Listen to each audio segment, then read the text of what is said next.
Olá, tudo bem? Eu sou Ana Júlia Fátio, sou doutoranda do programa de pós-graduação em Geografia da Universidade Estadual de Ponta Grossa.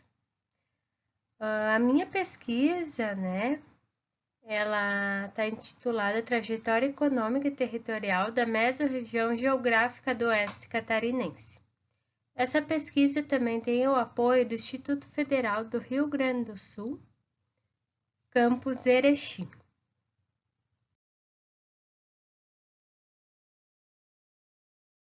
Bom, a região em estudo é a mesorregião, região oeste de Santa Catarina, localizada então no Brasil, né? É uma região que faz parte então do estado de Santa Catarina, região oeste de Santa Catarina. Então, essa região oeste de Santa Catarina teve a sua formação por meio então de diversas disputas territoriais. Tanto nacionais, quanto internacionais. Uma grande disputa que teve envolveu então o Brasil e a Argentina. A disputa pelos Campos de Palmas, então, que era parte do território oeste catarinense. Essa disputa ocorre no século XIX e foi uma das mais marcantes disputas que a gente teve com a fronteira entre os dois países. E pós essa disputa, então, nós tivemos também a Guerra do Contestado, que ocorreu de 92 a 1916. Essa guerra deu devido a alguns fatores, entre eles, então, pela construção de uma ferrovia que iria ligar o sul do país ao sudeste. Então, essa ferrovia ela estava entrando, então, adentrando em territórios, então, de caboclos, que moravam ali. Então, essa disputa, esse conflito, a Guerra do Contestado, foi um conflito bem marcante para, então, demarcar também o território do oeste catarinense. Então, após o fim dessa Guerra do Contestado, o governo do estado, então, ele conseguiu conquistar a região. E para isso, ele trouxe então algumas empresas colonizadoras para que elas então trouxessem, para esse território imigrantes, que viessem então para colonizar esse espaço, esse território. Então, as empresas colonizadoras passaram a ter domínio econômico e político da região com o aval do estado de Santa Catarina. Incentivou-se então a vinda dos colonos do Rio Grande do Sul para conquistar esse território. E a única fonte de renda no início para eles era o quê? Era a questão da acumulação do capital através da madeira, E o que eles faziam com isso? Essa atividade madeireira foi um grande processo, então, que ocorreu de acumulação capitalista até os anos 50. Aqui nós temos a imagem, dos balseiros, então, que eram os trabalhadores que construíram balsas para levar, então, essa madeira até a Argentina, que era vendida para o Estado argentino. Essa acumulação possibilitou também o início das pequenas propriedades mercantis. Após essa acumulação, que foi o primeiro ciclo, o ciclo da madeira, ali na região oeste catarinense, nós tivemos o início, então, da produção mercantil, Então, a região ela foi habitada por pequenos proprietários de terra, policultores, que eles, então, eles produziam e a produção era comercializada em pequena escala, Então, as pequenas alguns proprietários dessas terras prosperaram e construíram, então, pequenas agroindústrias. Entre eles, nós vamos ter o Atílio Fontana, que é um dos fundadores da Sadia, os irmãos Pedro e Ângelo Ponsoni e Giovanni Riccardo Brandalize, fundadores da Perdigão. Esses indivíduos contribuíram significativamente para o desenvolvimento econômico e social da região. então promovendo a inovação da produção do setor de alimentos, de suínos e também, mais tarde, de aves. Destaca-se também a atuação do governo federal para fornecer o início das agroindústrias, para fomentar, o início dessas agroindústrias. Então, em 1930, o governo nacionalista e desenvolvimentista de Getúlio Vargas incentivou a pequena produção mercantil. Assim, essa política de industrialização nacional reforçou a expansão dessas pequenas indústrias na região oeste catarinense. Então, até a década de 50, a base comercial da região era a madeira e a erva mate, bem como uma incipiente comercialização de banha, que gradativamente começou a se diversificar com a produção de cereais, milho e a criação de suínos. Todo o excedente, então, de produção, os porcos vivos, as banhas, salame, produzidos nas pequenas propriedades, eram vendidos para os comerciantes. Então, vai se dar o início à formação, dá-se início à formação do complexo agrocomercial, que a base era o comércio de produtos locais e regionais. O complexo agrocomercial prevaleceu até 1960. Lembrando-se, então, que o avanço industrial ele vai ser impulsionado com as políticas de financiamento agrícola através do plano de governo, tanto federal como estadual.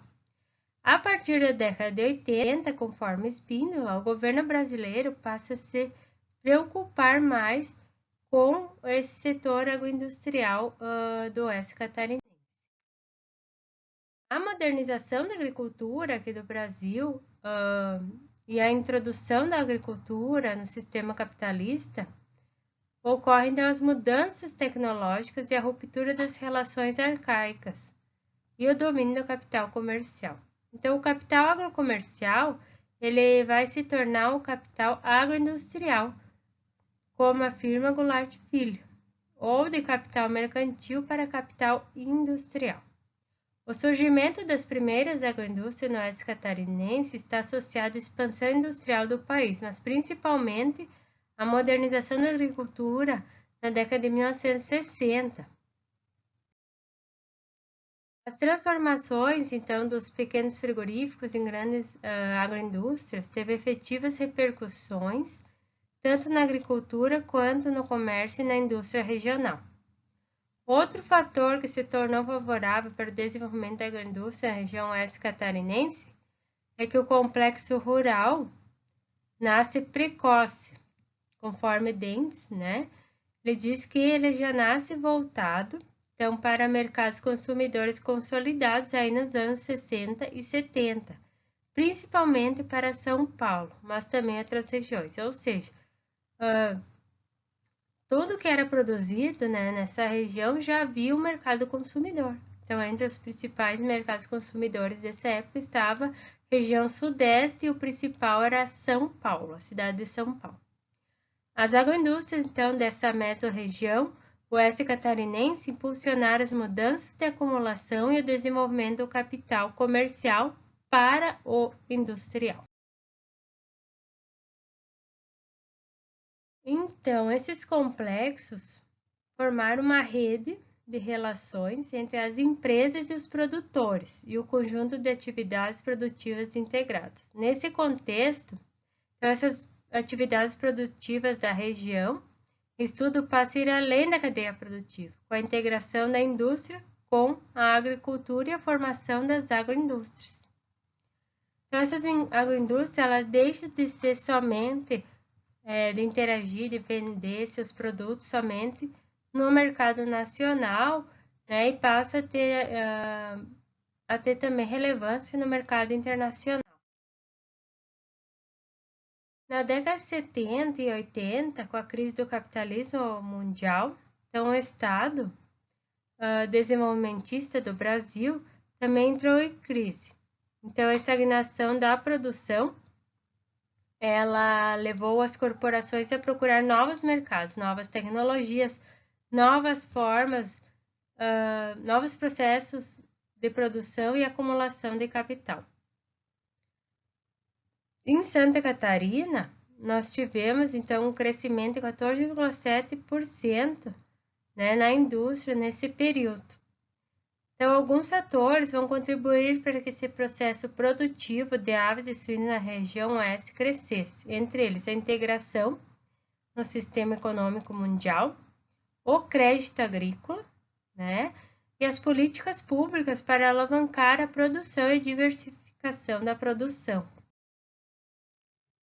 A Sadia e a Perdigão, elas vão ser as agroindústrias com maior expansão no mercado interno nos anos de 70 e 80.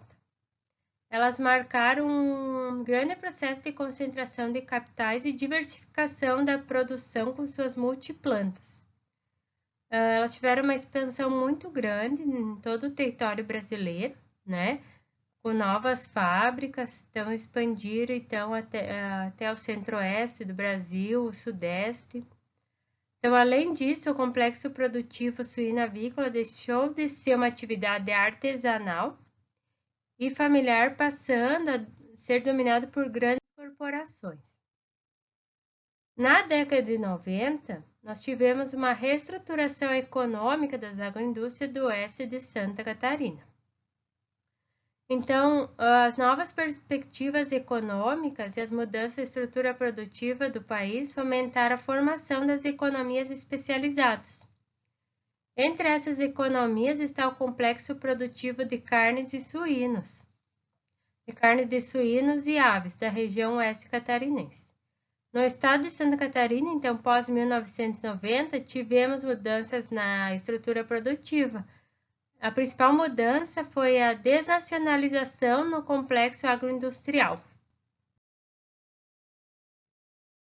Então, associada a essa desnacionalização, conforme Goulart Filho então cita, assistimos nos anos 90 a uma redução brutal no número de suinocultores e na readaptação dos avicultores. Então, ocorreu uma redução, né, do número de suinocultores e os avicultores se readaptaram as novas formas de produção, né, para continuar no mercado, então.